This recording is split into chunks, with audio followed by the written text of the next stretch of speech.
Yes, oh Holy Spirit of God. Yes. Sometimes you come to my heart when I feel not speaking. Help me to listen to you instead of just talking back or doing anything to you or holding back from what you say to do.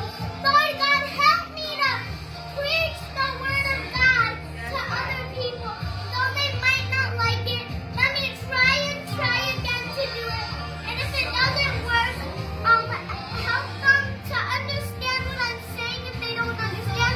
If it doesn't work, help them to know that you still love them though they don't want to listen to me or anything.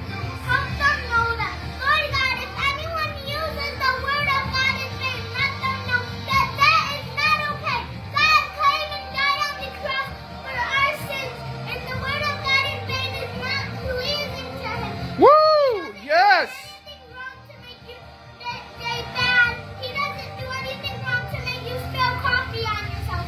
He doesn't do anything wrong to make anything happen. So there's no reason to use the name of God in vain.